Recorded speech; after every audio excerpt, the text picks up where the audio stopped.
l'homme qui valait 1000 milliards en la personne d'Emmanuel Macron entre 2017 et 2024. C'est le montant de la dette qui a augmenté. Et tu vois, quand tu as le gouvernement qui te dit ouais, on va peut-être augmenter les taux par-ci ou aller taper dans l'épargne des Français, on croit que c'est à nous, mais c'est pas vraiment à nous. Votre stratégie pour les finances publiques, c'est un couteau sans lame auquel il manque le manche. L'épargne des Français est-elle suffisamment en sécurité ?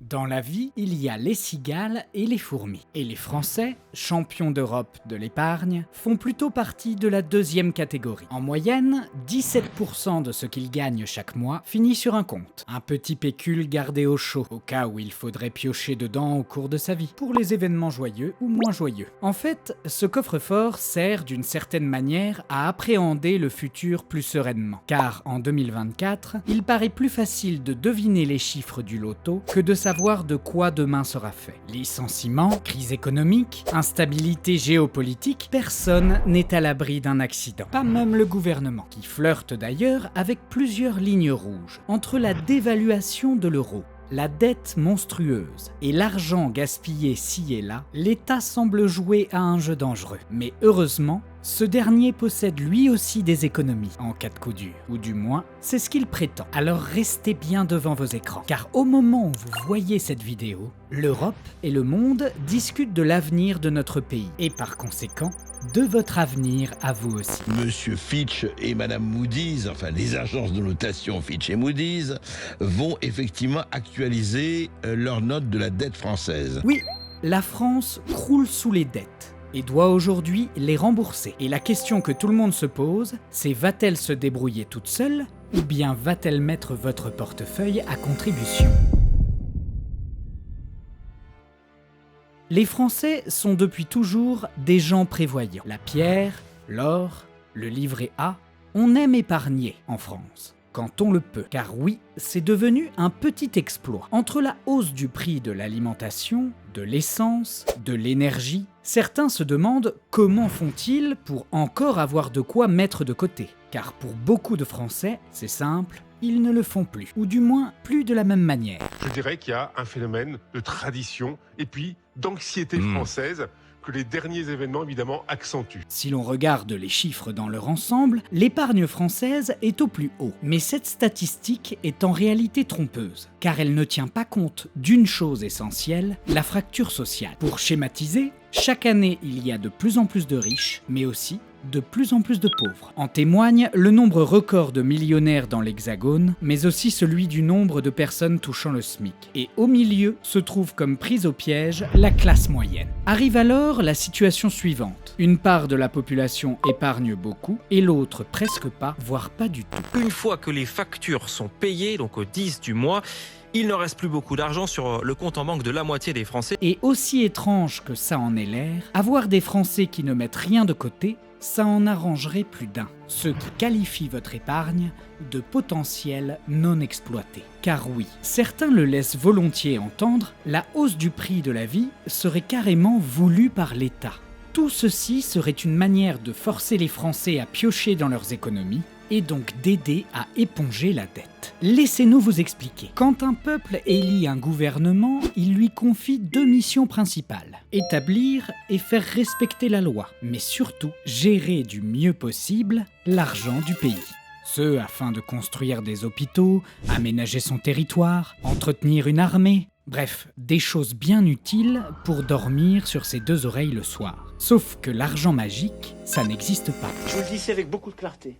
Il n'y a pas d'argent magique. Pour dégager des fonds, un gouvernement est alors obligé de taxer sa population. Taxer, c'est par exemple prendre une part sur le chiffre d'affaires des sociétés et des indépendants. C'est aussi prendre un pourcentage sur la paye des salariés. Pourcentage qui ne cesse d'ailleurs jamais de grimper. Et encore, tout ça, c'est sans parler des taxes sur l'immobilier, sur les PEA, les crypto-monnaies, avec même l'ISF qui fait son grand retour. En fait, c'est mieux que ça, il n'a jamais disparu. Il a simplement changé de nom. Bref, que vous soyez pour ou contre ce genre d'impôt, la moindre des choses serait au moins d'être transparent sur le sujet. Car tout ce flou politique et juridique est vécu comme une injustice par nos compatriotes. Et quels que soient leurs revenus, Ils en viennent parfois à penser qu'on les empêche de gagner davantage. Il faut dire que la France possède près de 500 taxes et impôts en tout genre, même 1000 selon un sénateur qui jure avoir épluché chaque texte de loi. Oui, c'est un vrai bazar, et dans ce domaine, sans surprise, nous sommes les meilleurs. Ça veut dire que sur 100 € de richesse produite, eh bien l'État va quand même vous prendre 46 € et 10 centimes, personne ne fait mieux. À l'écoute de ces chiffres, quelque chose paraît clair. Cette forte imposition semble être la bouée de sauvetage d'un État qui maintient sa tête hors de l'eau. Le problème, c'est que le niveau monte toujours. Pour preuve, notre dette exponentielle, depuis l'après-guerre, qui culmine, à l'heure où l'on se parle, à plus de 3000 milliards d'euros. Car pour ne pas couler, l'État emprunte et emprunte toujours plus. Ainsi, ceux qui doivent une nouvelle fois écoper le navire, c'est vous. Et bien que le gouvernement affirme régulièrement que les impôts n'augmenteront pas, les impôts n'augmenteront pas, ça n'est pas la bonne solution. De nombreux spécialistes pensent que sans une telle mesure, le pays courrait droit à la catastrophe. Alors qui croire ? Car quand il s'agit de trouver de l'argent, les politiques ne manquent pas d'imagination. D'autant qu'en la matière, l'Hexagone est précurseur.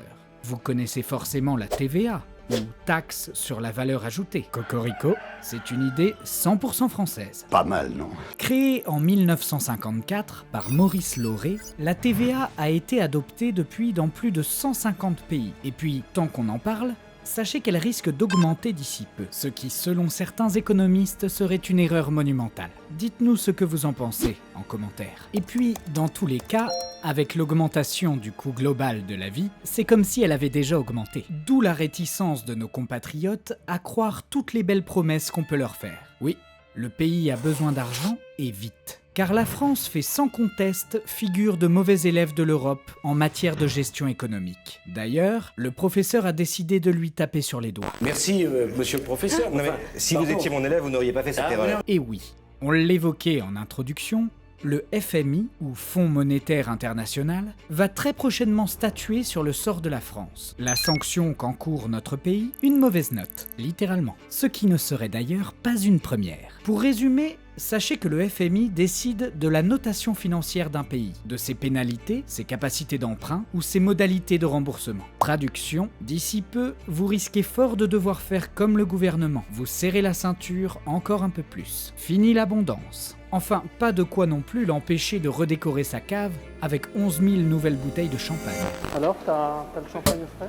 Pourtant, si l'on regarde hors de nos frontières, certains pays s'en sortent bien mieux. En Europe, les pays du Sud voient leur dette réduire d'année en année. La Grèce retrouve des couleurs, l'Espagne aussi. Et que dire du Portugal qui a vu sa dette baisser de presque 20 points. Évidemment, effacer sa dette n'est pas synonyme d'effacer tous ses problèmes. Mais ces pays sont la preuve qu'il est possible de s'en sortir. Mais la France a toujours été un cas à part, pour le meilleur comme pour le pire. Et à l'heure où tous nos voyants sont au rouge, ceux à qui on en demande déjà beaucoup commencent à penser qu'on ne sortira jamais de cette crise. Car malgré les efforts déjà fournis et une épargne qui, pour certains, fond comme neige au soleil, il est fort probable qu'on vous en demande bientôt encore plus. Alors, les Français de la classe moyenne sont-ils condamnés à rester dans la moyenne? C'est une situation que beaucoup redoutent. Stagner dans la vie et devenir ni plus ni moins ce que certains appellent une vache à lait. Payer ses factures et se retrouver avec un reste à vivre, qui ressemble davantage à un reste à survivre. Car de nos jours, les augmentations se font rares, sauf celle du coût de la vie. Alors pour résoudre l'équation, si on ne peut pas gagner plus, il faut au minimum moins dépenser. Or,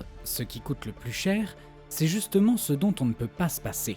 Son loyer, ses remboursements de crédit, l'essence. Bref, pour économiser comme ils le peuvent, bon nombre de Français finissent par se priver. De vacances dans le meilleur des cas, de nourriture dans le pire. Avec pour preuve la moitié de la population qui saute régulièrement un repas. On travaille mais on est pauvre en fait. On travaille à deux mais on est pauvre. Hors caméra, d'autres clients nous ont même confié attendre le départ des commerçants pour ramasser les invendus. Économiser quelques euros par-ci par-là pour ne pas se mettre dans le rouge, une pratique qui se répand, malheureusement. D'ailleurs, même l'État s'y met, bien forcé par les événements. Seulement, on ne parle plus ici de piécettes, mais de milliards. Car cette année, il souhaite réduire ses dépenses de 10 milliards d'euros, voire 20, selon les sources. Et si on évoquait plutôt la possible hausse des impôts, il s'avère qu'un séisme encore plus grand se profile.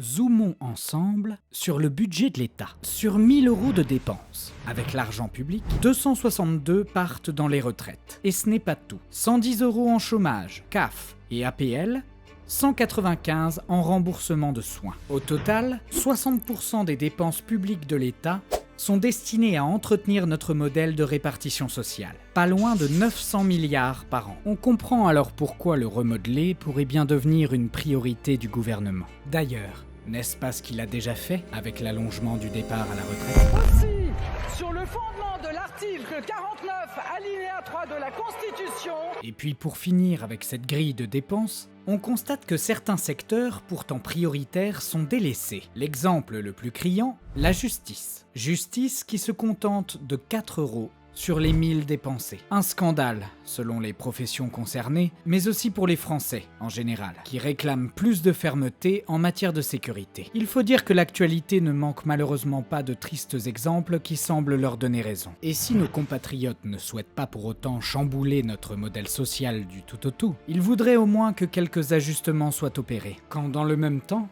en France, la police ne peut pas venir vous secourir par manque de matériel et que même l'hôpital admet ne plus pouvoir sauver tout le monde. C'est peut-être de là que vient la défiance du peuple vis-à-vis de nos élites. Et donc là, j'ai un choix horrible. Est-ce que je mets un jeune de 19 ans qui a hyper mal à cause de sa drépanocytose dans un lit, ou est-ce que je mets un monsieur de 81 ans qui a un AVC et pour lequel il n'y a pas de place en euros? Car à l'heure où le service public semble s'écrouler, les Français ont parfois l'impression que les politiques font n'importe quoi avec les milliards du pays. Mais cela peut, entre guillemets, s'expliquer. Car si le pays repose en partie sur vous, il s'appuie aussi sur l'extérieur. En effet, la France doit de l'argent, beaucoup d'argent. Ce qui pose ici un problème, car lorsqu'on prête à un État, une banque ou un fonds d'investissement, il devient difficile de répondre non lorsque ce dernier nous demande un petit service, même si ce service consiste à aller contre la volonté des vôtres. Et selon certains, c'est bel et bien ceux à qui on doit de l'argent qui souhaitent malmener notre système social, afin d'être sûr que de l'argent sera trouvé pour les rembourser. Le problème, c'est que la majorité des Français ont cette drôle d'impression, devoir assumer des erreurs qu'ils n'ont pas commises. Forcément, la méfiance est de mise. Ce ne serait d'ailleurs pas la première fois qu'on nous cache des choses. Rappelez-vous, le scandale des autoroutes. Pour vous, David Lisnard, ce contrat qui nous lie aux sociétés d'autoroutes est basé sur un vice de construction. Car oui, les Français ont financé leur construction avant de les voir privatisées. Puis une fois privatisées, elles se sont vues épinglées pour évasion fiscale. Comme si on vous offrait un cadeau avant de vous le reprendre, tout en vous demandant de le rembourser. Alors, avec tous les tristes exemples que vous venez de voir, peut-être que vous vous demandez encore comment sauver ces économies en 2024. Si tout augmente sans cesse, sauf les salaires, cela veut-il dire que les Français sont condamnés? Dans les prochains jours, et suite aux décisions du FMI, vous serez en mesure d'y voir plus clair. Pensez d'ailleurs à vous abonner, car nous serons les premiers à vous tenir informés si la France se voit infliger des sanctions. En tout cas, certains s'attendent comme toujours déjà au pire et s'y préparent. Et à défaut de remplir le coffre-fort, ils remplissent leur armoire de conserve. On a une réserve alimentaire qui nous permet de tenir environ 2 mois. Toujours est-il que le catastrophisme ne devrait pas gouverner, même si le fait de ne pas être totalement maître de son destin en angoisse plus d'un. Et à juste titre. Simplement parce qu'un pays qui fait réellement banqueroute, ça arrive. Mais soyons optimistes et parlons pour une fois de belles histoires. Parlons de l'Islande, qui, ruinée en 2008, a finalement remboursé sa dette, et plus vite que prévu, le tout grâce à des méthodes inédites. Parlons aussi du Brunei, un tout petit pays d'Asie qui n'a aucune dette, ou presque. Et puis bon sang, pourquoi regarder si loin pour trouver des exemples? La France est la preuve vivante qu'une nation ne meurt jamais, et qu'un espoir est toujours possible. Au travers de ces crises diverses, le peuple a toujours trouvé le courage de surpasser les difficultés. Mais peut-être que trop de choses ont changé depuis, pour réussir ce que d'autres ont réussi avant nous. Et aujourd'hui, pas sûr que l'État rencontre autant de succès s'il décide de s'appuyer uniquement sur le soutien indéfectible de son peuple. Pourtant, il n'est pas impossible qu'il réclame une nouvelle fois l'union sacrée, car le spectre de la guerre pourrait bien lui aussi ressurgir. Mais cette fois, les Français n'ont plus l'envie. Surtout, ils n'ont plus les moyens. Alors, abonnez-vous pour voir notre prochaine vidéo et partagez celle-ci à un ami soucieux de son épargne.